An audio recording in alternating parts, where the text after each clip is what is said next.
Welcome to today's session on binary logic, part of the GCSE specification 2.4. We're looking particularly at binary logic gates and, or, and not. So let's get these written up. All the AND gate stuff I'm going to do in blue, the OR is in green, and the NOT gate is in pink. So you've got these three logic gates that you need to know for GCSE. There are actually quite a few other ones, but only these three that you need to concern yourself. And these are logic gates that can actually be built out of transistors, and they form the actual internals of a CPU. So let's have a look at our symbols for these, have a look at the Boolean algebra way of writing them, and then the truth tables for the AND, OR, and NOT gate. Right, so the AND gate has got a flat back and a rounded front. Really crucial that you know how to draw that so that when you do it, there's no ambiguity for the examiner. It takes two inputs. It can actually take more than two inputs. It can't take one input. That doesn't make any sense for an AND gate. So I've got two inputs, A and B, and an output, Q. The AND gate is written so Q equals A and B. In Boolean algebra, in the way that you'd write it using symbols, that means that Q equals A and B. This is sort of an upside down capital V. So that's the A and B. Right, let's have a look at the OR gate. In the same way, the OR gate has got two inputs, but the way this one is drawn is a little bit different. It's like the Trade Federation symbol off Star Trek, if you've seen that. It's got a curved back and then two curves that come to a point. So it's not rounded like the front of the AND gate, but two curves that come to a point, and then that comes out like that. So this is Q equals A or B. A or B. That's an OR. That says OR with a capital R.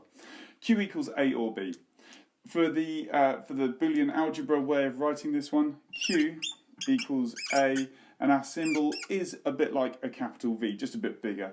A or B. Nice and simple.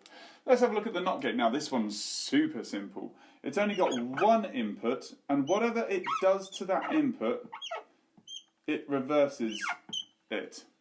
So Q equals not A. Whatever A was, Q is not that thing. And so down here, Q is, and our symbol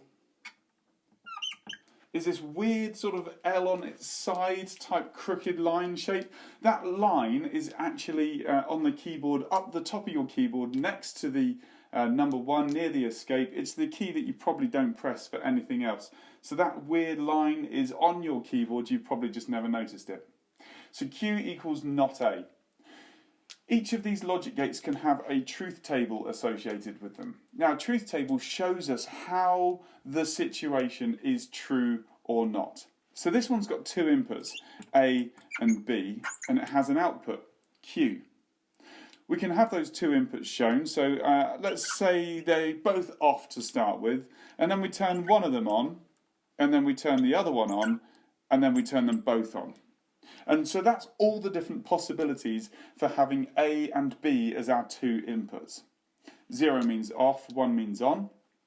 And the AND gate, its rule states that it's only on, it only gives us a positive Q if both A and B are positive. So for this, it's not, and only when they're both on will it be on.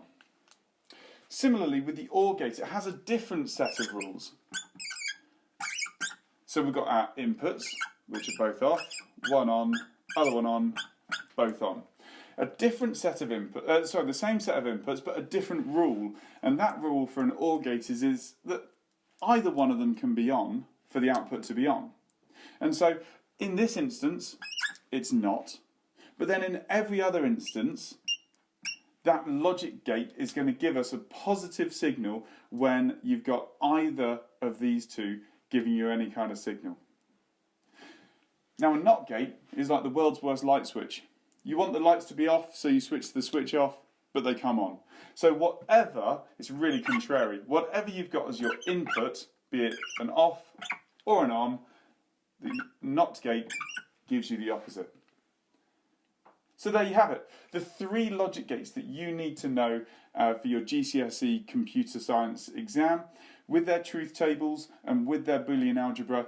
Next time we are going to come back with how to link these together in up to 2 levels and show you the different ways of working out the truth tables when you've got a logic circuit. So that's more than one logic gate linked up together.